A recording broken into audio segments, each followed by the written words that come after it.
Welcome to another episode of the Holistic Sister Circle. We are super excited for this topic, and we're all about social media detoxing and versus always online. So we have some really fun questions to be asked here. And through this, if you have questions or you want to chime in with us, please don't hesitate to comment or share inside of the post a comment section of the channel. And without further ado, we'll go ahead and take it away. So, our first question of today is, what does healthy social media use look like to you? What does healthy social media use look like to you? Elmira, we'll start with you, and then Lisa will have you follow up. Okay, I actually have ABCs for that. It is awareness, balance, and connection because I use these ABCs with clients, with myself. So the awareness piece goes, how does social media make you feel? Like if you're reading a certain post, are you on a certain platform? How does it feel in your body? When it comes to balance, it's how often are you on something? Are you sleeping on TikTok at night? Like that's out of balance. Like you got to know, are you in Mhm. balance when it comes to your social media? And then connection. This is big for me. It's the main reason I get on social media in the first place is to connect with people. I wouldn't know you, Vier, just meeting you, Lisa, without social media. So it's about being strategic with this ABCs. And a lot of times we need a detox. And I know we'll get into that, but that's my meaning of social media while you're on it. Yeah, I like that structure, that ABC, right? Makes it usable. I think the responsible use. I mean, social media should be something that's positive in your life, and that's just the basics, right? If it's causing trouble in your social situation, maybe you're avoiding because you're on too much, or if it's not building you up, giving you information, it could be spiritual help, it could be uh, you know developmental help like growth as a person, or it could be just knowledge like cooking or anything like that. All that is available. So to me, if you limit it to what it helps you with or builds you up with, you're in good shape, right? It's We know the rest of it and why we will need a detox, right? So that's kind of how I look at it in general. I actually love this topic because, one, first of all, I totally agree with both of you. And I think the biggest thing that I've noticed as well is when I'm not going on social media for a clear purpose and I'm just scrolling, my Mm-hmm. mind tends to wander. And then after like a few weeks, I notice that there's certain habits that I didn't have before that I now have just randomly picked up, or just certain energies that I didn't discover before that I'm just randomly picking up. So I think it's also really important, to Amara's point as well, is like when you are more aware, and then to Lisa, for your point, is not just being aware, but also making sure that you're going in with a purpose and like, why are we doing this? Without those things, you tend to wander, and that becomes something that's not always good, depending on what the situation or the circumstance can be. So I definitely would share too, just from a social media use perspective, like I think it's so easy to do when you're a business owner, because it's like that you're going in with a purpose of connecting to find some type of solution or to connect and collaborate with someone else. But when you're just randomly scrolling and you don't have that perspective, it can be very harmful, honestly. Mm-hmm. Okay, next question. Have you ever taken a social media detox? And if so, what prompted it and what changed for you? I have. I'm actually on one right now. Starting October the 1st, I limited my social media mainly with Facebook, and I'm only get on there to post. Yeah, I'm sharing some stuff on my Instagram stories, but I will tell you in 2018, I did a whole year social media fast. And I learned so many lessons from that. My biggest thing is us going inward. We're so outwardly focused, and I found myself in that trap too, seeking the approval as a business owner. I need to go for the money. Like, how am I going to make money if I'm not on TikTok, if I'm not on Instagram, if I'm not on YouTube? But what I've discovered, it's all lies. It's really all lies. Mm.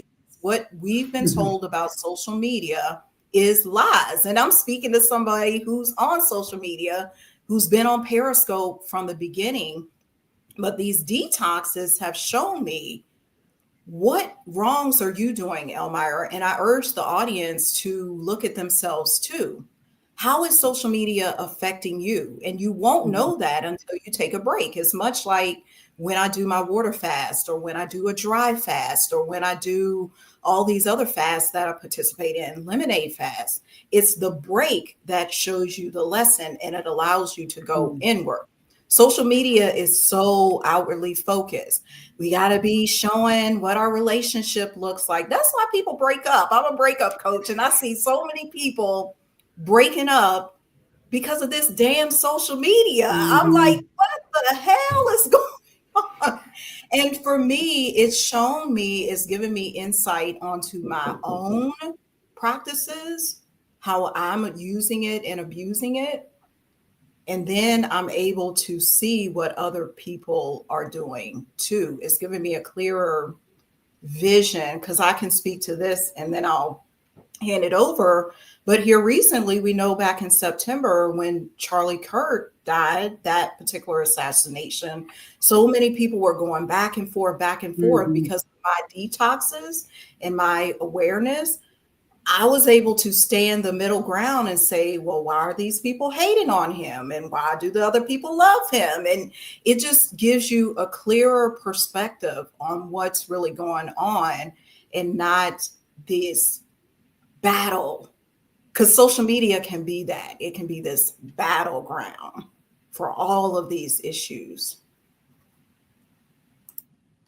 Yeah, for sure, a battleground, right? People get really brave behind a keyboard or their phone. I've taken a couple minor, let's call them detoxes. One was when the TikTok was going to get thrown out of the United States, and because they were worried about the Chinese company that owned it farming our data or following us or whatever it was. And I found myself too easily an hour later thinking, what was I just doing for an hour? Flip through all that stuff. So I took a break. I removed it from my phone, and I haven't put it back, but I find myself using other things, right, instead. So mostly, I'm in my 50s. So Facebook and Instagram are kind of my jam. A little bit of YouTube, but not so much Snap or some of these other things that the other folks are using. But I think the pause that it gives you to take a detox is what like Elmira, like you said, being able to notice the two different sides and look at them a little more objectively because you took the pause, right? I mean, we work on that all the time in therapy and neurofeedback, like being able to not be so reactive, where you just flare off into your opinion or your emotions. And we know those algorithms are built to keep you coming back, right? The computer science behind these apps are built to hit you in a way so that you are hooked, to come back for more, to get instant gratification, to see what you think is glorious or impressive more and more and more. And as you like a page or an account, you'll get flooded with things just like it. So it's a definite, the detox gives you a little perspective from the pause, I think. Yeah. No, yeah, that's so true. I think, so for me, I've never been intentional with a detox. I've had times where I've just stopped posting. And I guess you can say that's a detox. It's a more reactive one. But I've had times where I'm just like, okay, this has become what I don't want. And I have that awareness to say, okay, like the direction that this is going, I don't like this. So let me just stop. And I do believe that there is a better way to do that, because I think it's important that whoever you've been connecting with on social media, you at least like let them know or kind of share what your reason for that is. That's something that I definitely want to get better with, because sometimes I don't recommend anyone do this, but if I feel like I'm just moving in a direction that I don't need to go down, I'll just stop everything. And I won't always communicate what I'm doing, because sometimes I don't even know what to do. And I don't want to necessarily share, hey, I'm just leaving and I don't know how long. But I'll just be here. Like, I don't always know what that will look like. So I think it's also important to, even for me, to always consistently have a batch of content that you can just have out as you're kind of going through that, as you're kind of going through that detox, to really figure out what is that next stage or next phase for you. That's really something that I'm learning myself about in real time. So. Well, and I think it's interesting what you just brought up, being, I'm coming from a perspective of consuming social media, but you are coming from a perspective of your production in social media, right? So those are really different stances. But I wonder, maybe Amara, you do both. I don't know, but I don't produce a ton. I have someone who helps me with that, but I wonder if the detox does it different things for you from those two positions. It does, because a question I had for both you and Viera was like,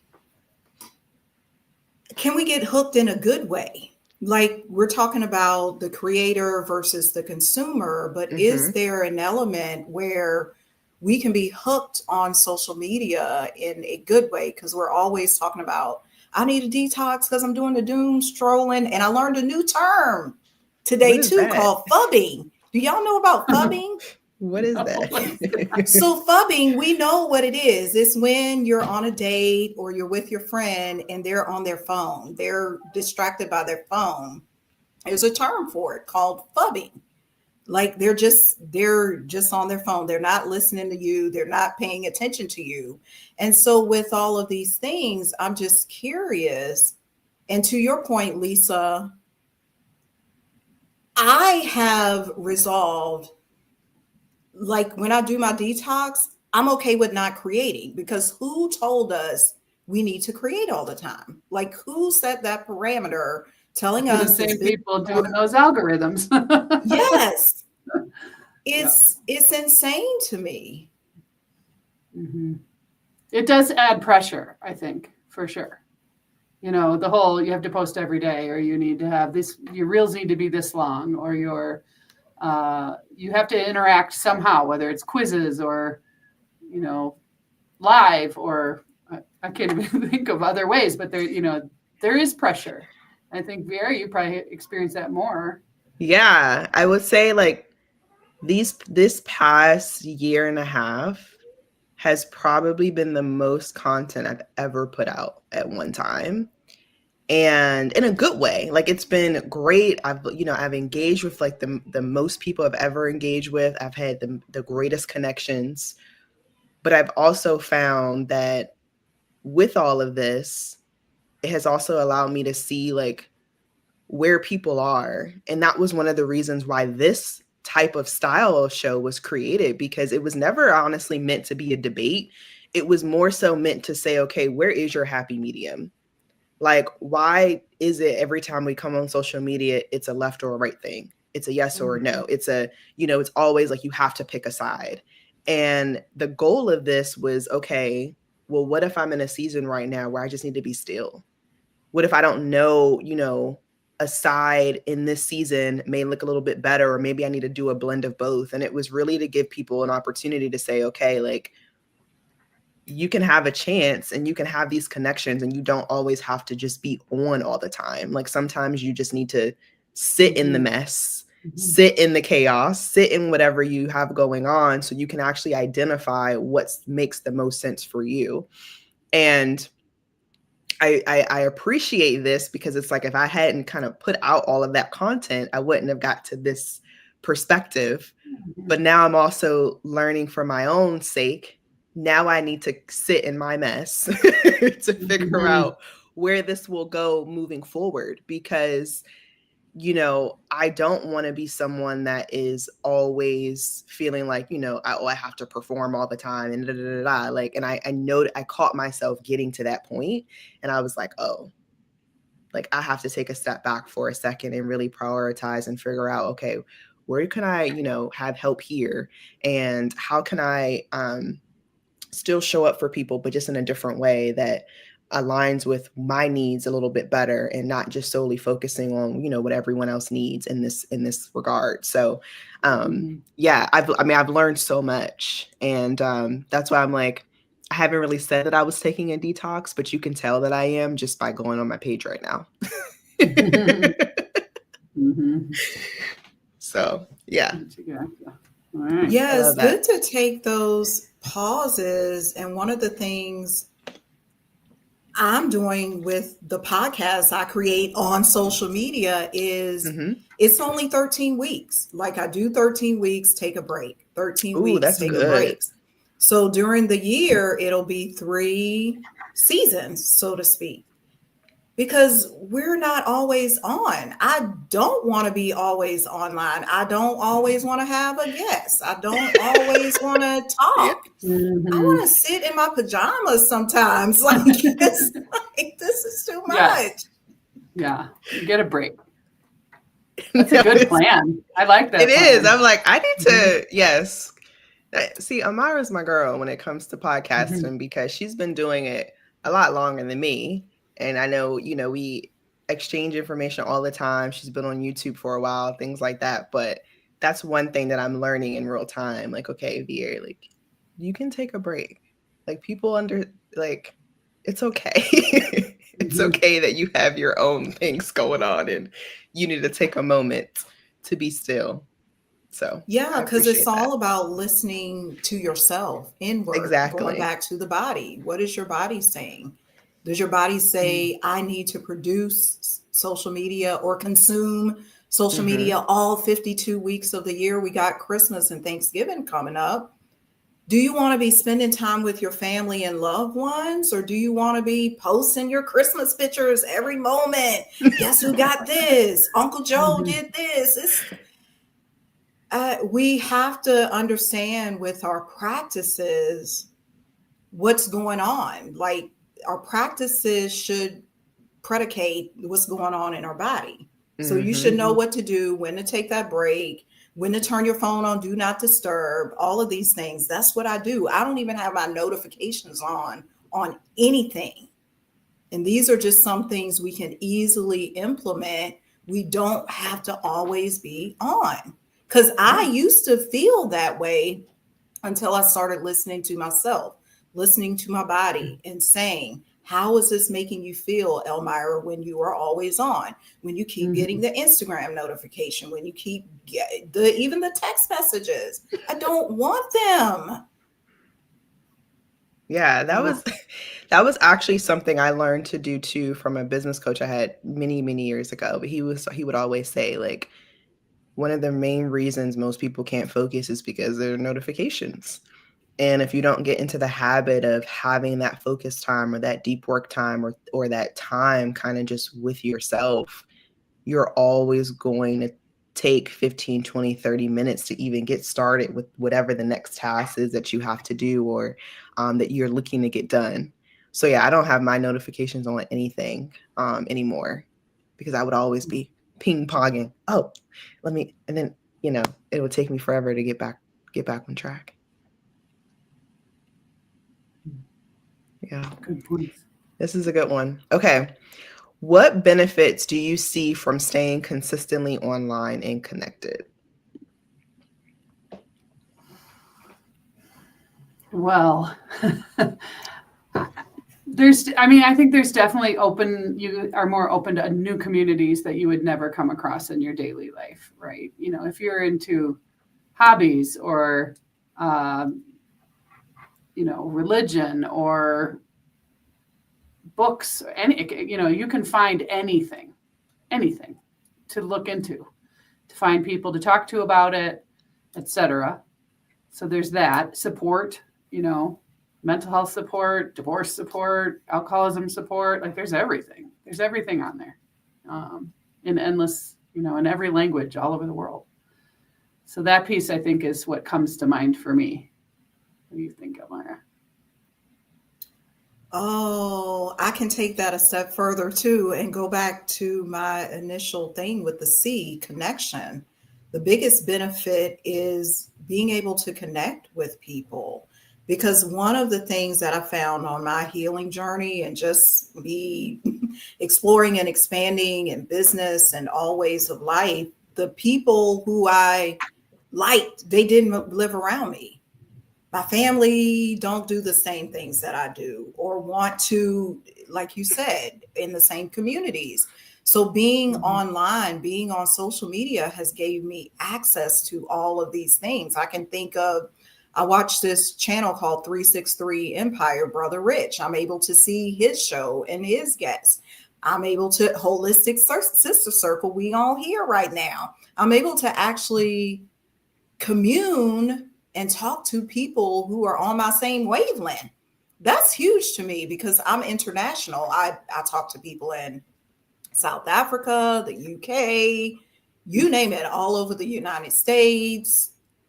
And it's opened my eyes, it's opened my world. That's been the biggest benefit, is the connection, like actually connecting people who can help me on my soul mission, who can help me heal the entire world with hearts and hands. Like that's my mission. That's my actual vision. So I can't not be on social media. So I think that's the biggest benefit, is the connection. Yeah. No, that's so, so true. I mean, I don't know about you all, but the level of support, there's just so much support out there, no matter what it is that you are nervous about, scared about, have questions about. Like there's always someone in some type of group or community or whatever that's willing to open up and say, hey, like I can help with that, which has been huge. And I just, even for me, I think about, I'm just like, wow, like there's so many people that I would have never met if it wasn't for social media, like including the two of you. I would have never met you like at all. And I'm so grateful. I'm so grateful for the experiences. I'm grateful for the opportunity to continue to connect. And I think it's great too, because it's one of those things where you also don't have to worry about certain people or certain relationships, essentially trying to force themselves on you either, right? Like if you decide, hey, I don't even want to be in this community anymore, cool. Like, that's fine too. Click of a You don't, button, right? right? Like you don't feel weird about changing courses or, deciding, hey, I want something different right now. Like that's okay. And, whatever that journey looks like for you, like you have the support, if that's your mind frame. I think that's important as well. Like if you have a mind frame of, oh, I just want to, be dismissive and I don't want to necessarily focus on connection, then yes, obviously that's what you get. But if you're someone who, truly and genuinely feeds off of connection and you love connecting with new people and you love of, where this relationship could potentially go and thrive, you're always going to get more of the same just because of where you are mentally. So I think that's awesome. What emotional or energetic challenges come with always being accessible? Ooh, this is a big one. I really like this question. Good one. Oh, emotional challenges. I say not knowing yourself. Because that's going to be because the key word there, so there were two words: emotional challenges, emotions. How do I know my emotions if I'm always online, if I'm always watching with Cardi B What's she doing? Or anybody, I can name anybody. It could be President Trump. It's like, I don't even know myself because I'm always tapped in and tuned in to their frequency. So for me, that's why the detox is so important, because I need access to my emotions. Access to my emotions comes from me being an army of one, comes from me stepping away to say, okay, Elmira, how are you really feeling? Oh, you're feeling a little unsure, uncertain. Now, I'm not feeling unsure and uncertain because of what President Trump did. I'm actually feeling unsure and uncertain. So we got to be tuned in. I go back to, this is what I preach all the time. Inside your own self-care is what leads to a lot of breakups, because we're emotionally tied to these other people. We can cheat on social media.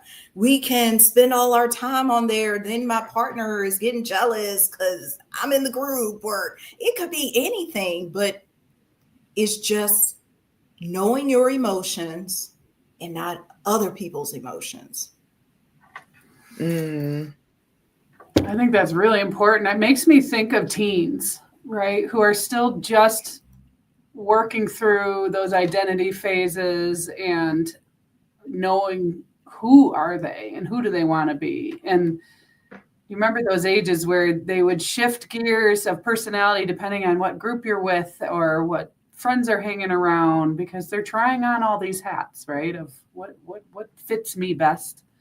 And I think without a very intentional social media use, that anxiety of, are they my people, or should I be following this group, or what if I'm left out from that group and I'm not invited, and how that makes them feel. You know, we have a saying in the therapy world that anxiety clouds awareness, because it's all the what if. So we don't look internally, like you're saying. We just are scanning all the time for what might go wrong or what might, be unsafe for us.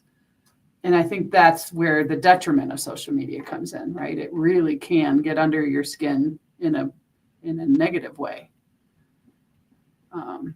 But in being accessible all the time, people can see, if you don't have any kind of guards on how often you're on, or how many people can see where you're at, the Snapchat, you can find their location, right? There's a location piece to that. There might be to the other apps as well, but so. Yeah, there is to Instagram too, unless you turn it off.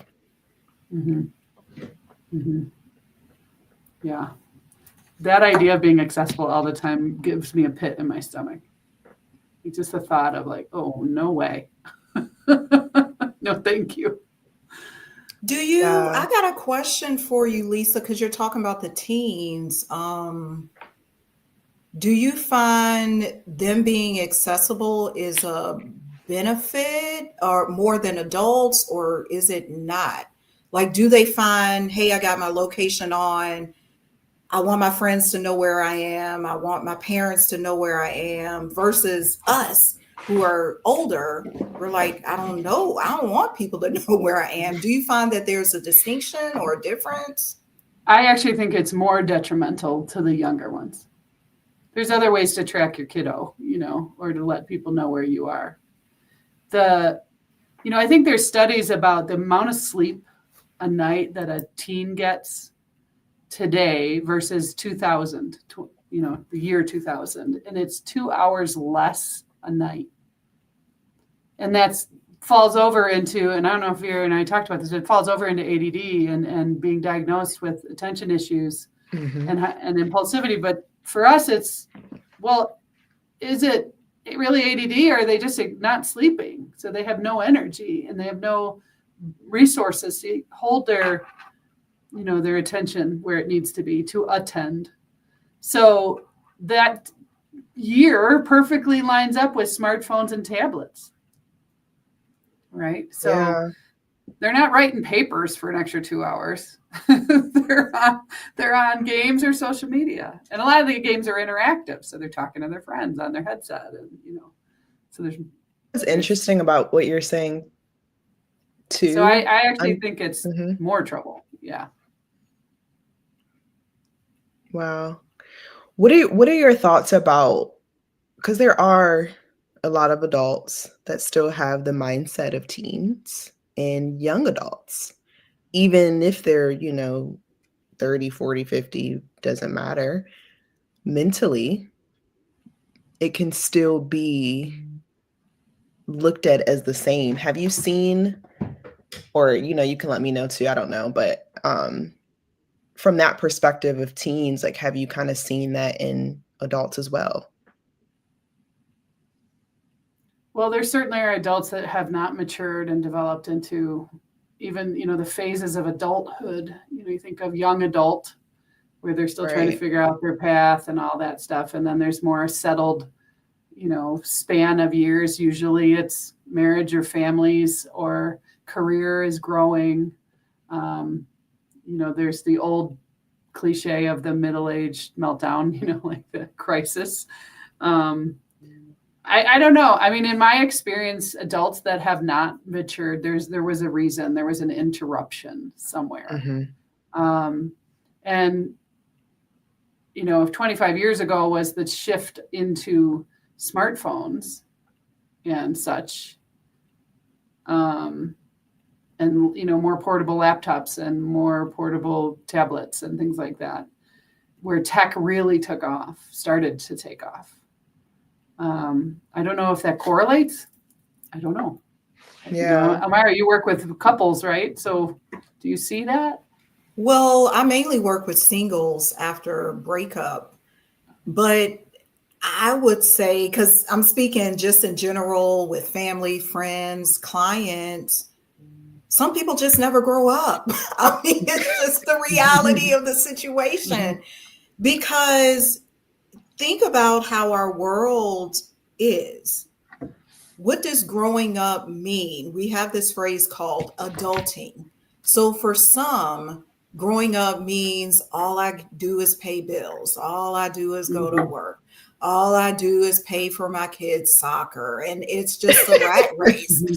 like horrible. This is the story. I mean, but this is how the people are, they see being adult as a grump. I don't want to be an adult. So I choose to be a kid who can play, who can snoop on people on social media, who can be all up in the business and see what the gossip is on Instagram. You know what I'm saying? Like, so why wouldn't I be a kid? Because a kid allows me to play. Even though we may term it as immature, what has our society in 2025, 2026 deemed as adulthood? Like, that's just a question I ask. And it's why I incorporate play into just what I do, not being childish, not being immature. It's because of the imagination. And I feel like some adults don't want to be an adult. This identity of an adult that it is right now, where you got to work the 9 to 5. You're so stressed. You only get a break on the weekend, one vacation a year. Who wants that crap? Yeah, there's trauma, but who really wants to be an adult? And I mean, majority of people don't.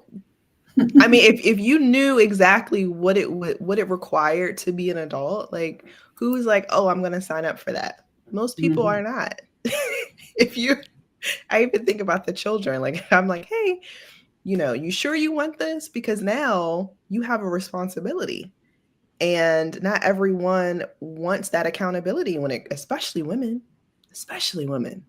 We don't always want that accountability. Most women don't want accountability. We don't want that.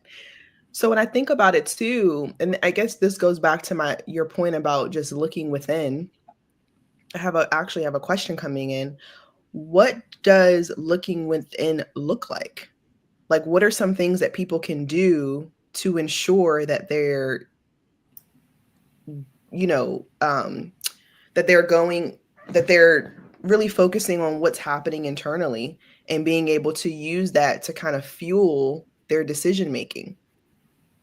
Because I don't Okay. even know I'll most people know what that is. Mhm. okay, I'll give that take. Start in the morning. When you wake up in the morning, what is the first thing you do? Do you reach for your phone? Do you reach for the social media or do you reach for yourself? So, looking within would be taking the first step to reach for yourself. Why are you reaching for the phone before you check in with yourself and say, Mhm. how are my knees feeling today? How is my head feeling today? What am I Mhm. grateful for today? If you have a partner and you done daggone reach for Facebook, Instagram, TikTok before you hug your spouse, what are we doing? So going within means checking in at the first part of the day. And then secondly, because I'm all about like practical things you could do, because you can do this right now. Secondly, do a time audit. This is something I did years ago, and it was so revealing because it showed me how much time am I spending on this social media? How much time am I spending going out to eat? How much time am I spending talking to this person I don't even like? So I looked at my time throughout the day. I literally broke it down. I said 8 a.m. to 9 a.m. I did this. I didn't like what I was doing. That was my process of going within. So many of us are not spending time with ourselves. We're so outwardly focused. So just start at the top of the day. How am I feeling? Check in. Are my shoulders a little weird today? I don't like my hair. I don't like my eye. Whatever it is that comes up, allow it to speak to you. Allow God to speak to and through you. And then, secondly, do a time audit.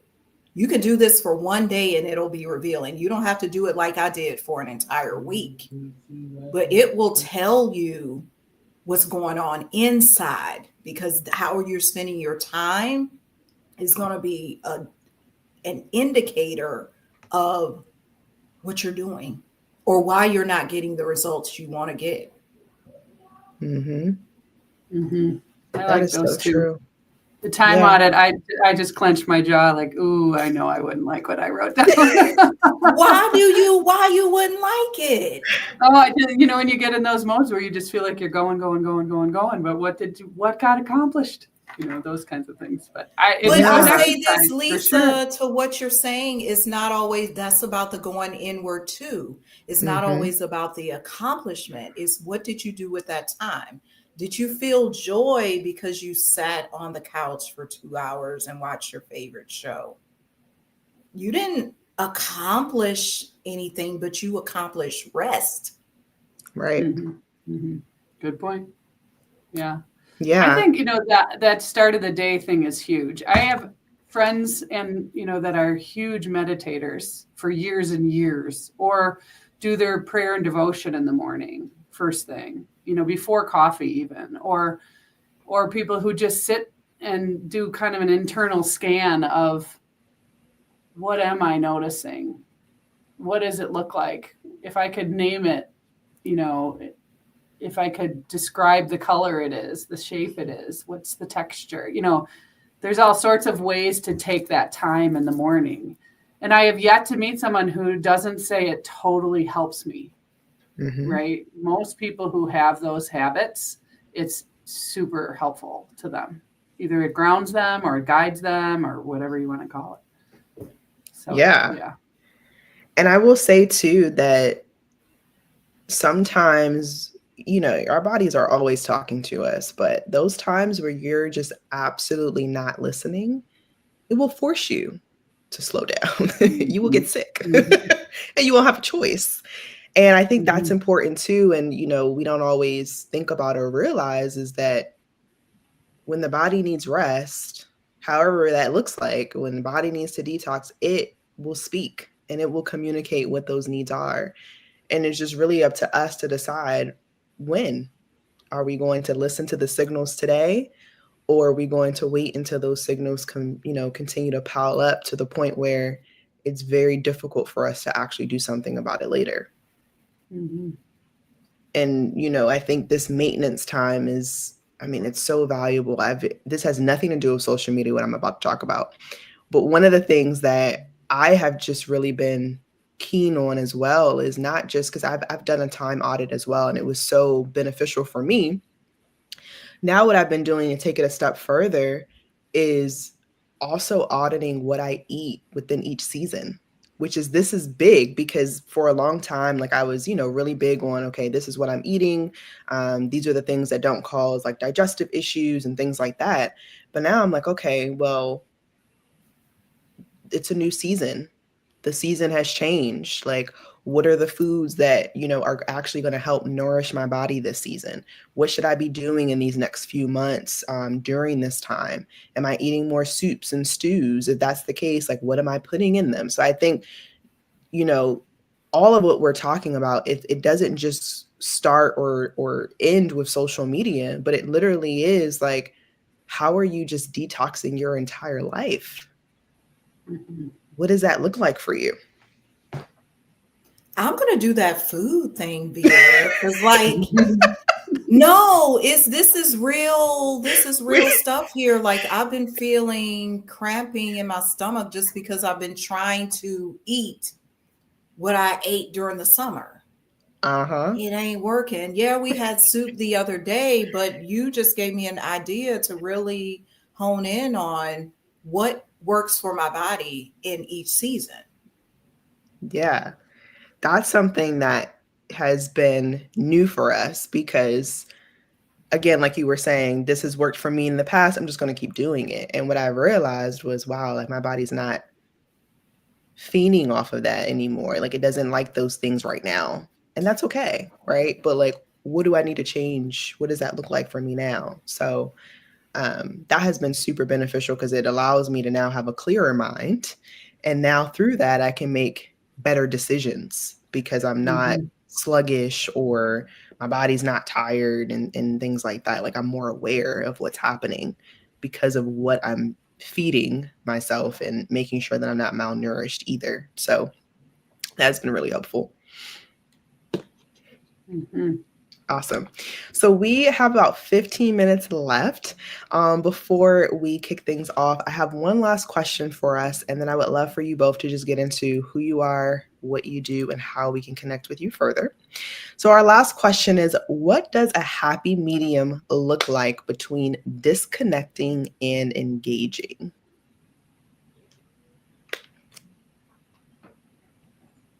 I'll let you go, Lisa.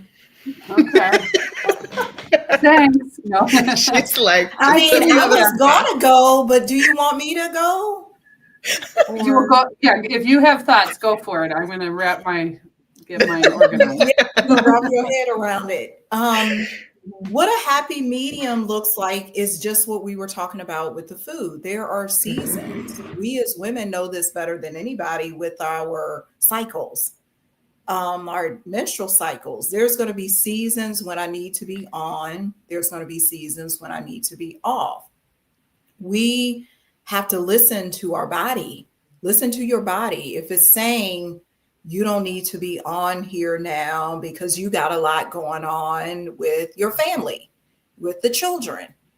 And I'm going to use an example of this guy I know. His name is Sunny Day. We met him in New Orleans. He's like a drag queen, but he like does karaoke. That's how we met him at this tiki bar. But just the other day on social media, he said, I'm taking a break for my health. So for me, that's the happy medium is your health. Is your health dictating you need to take a break right now? You can't perform. You can't create the content. You can't even consume. Your fingers aren't working enough because you laid up in the bed. Like, this is serious. We got to just listen to what is your body speaking. Me, as a trained as a massage therapist, I'm always big on that. What is your body saying? What is your blood saying? What is your heart saying? What are the muscles saying? What are your eyes saying? What is your taste buds saying? Like everything is a whole unit. The happy medium is built off of your health, nobody else's health. Because everybody could be like, oh, if you're not on social media, you're not going to make any money. That's what they told me in 2018, but it was not true. That was the most fruitful year ever because I paid attention to my health and I paid attention to what I was supposed to do. So it goes back to, what are you supposed to be doing in this season? I think that's good guidance, right? To tune inward. It goes back to from the get-go. Look internally, right? We've been talking about that today. I kind of come from the other part of the holism of us, Elmira, in the sense of what's a happy medium? It depends on your functioning, right? Your body tells you some of that. Your brain tells you some of that. Are you suffering due to the amount you're consuming or producing, right? Is it causing trouble with your relationships? Is it causing trouble with your sleep? Is it causing trouble with your focus? Emotions, all that kinds of stuff. If you're able to have healthy emotions, healthy academics or career, healthy relationships, then I would say it's not causing trouble. However, I think most people know when it is. They know. It's just like when you're not behaving well.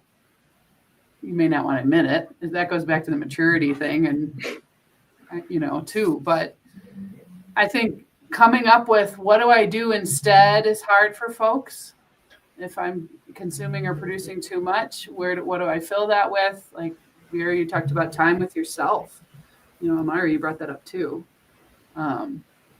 So the medium of trust yourself, trust your guides, gods, whatever it is, right? But also pay attention to your functioning.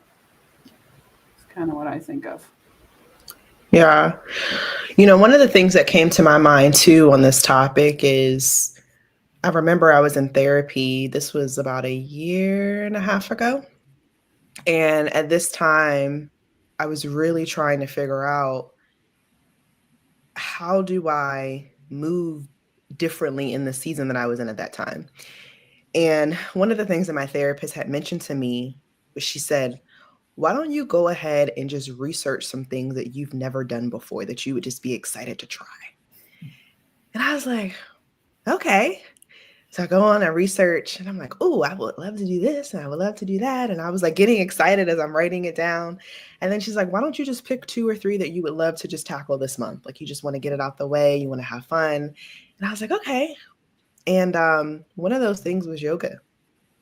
And I had no idea that, later during that journey, that would also teach me how to breathe.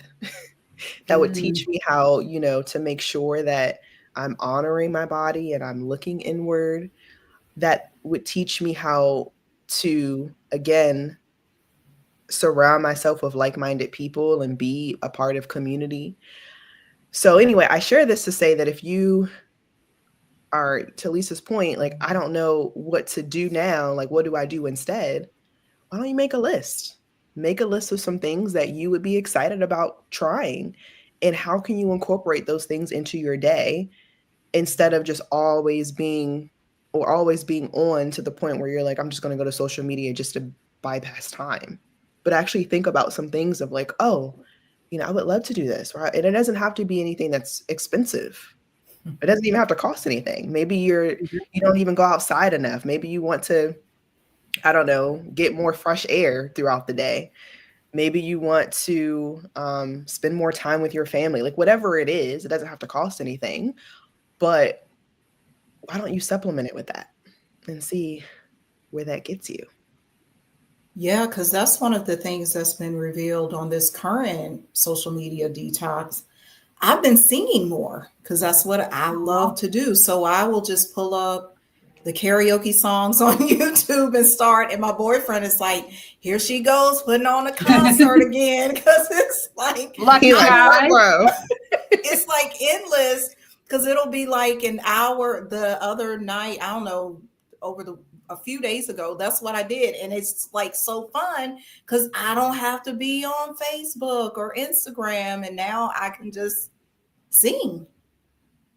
Beautiful. I love that. Awesome.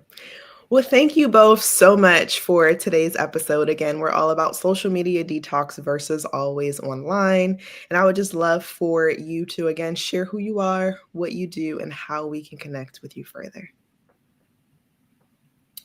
My name is Elmira. I'm also known as the Heartbreak Healer. I help you get over your breakup with movement, self massage, just going within. I have a heart alchemy course coming up. And the way you can get in touch with me, the best way is my link tree, linktree.com/Elmira Lofton Official. That's me, Heartbreak Healer. My name is Lisa Kramer, and I'm a mental health practitioner that specializes in EEG and neurofeedback. And I practice outside of Chicago and outside of Denver. And the best way to find us is to head to either our socials or the website, which are mindbodyneuro.com or at mindbodyneuro. And we help with all kinds of stuff when people kind of have tried everything. So yeah, this was great fun, Vera. Thanks again. Yeah, absolutely. And again, we are here every Tuesday at 2 p.m. Eastern. So if you would like to be a part of the Holistic Sister Circle group debates, please feel free to reach out. Or if you were someone who just wants to be a part of the Podcast Playground community, we have that as well. So thank you so much for tuning in, and we'll see you next week.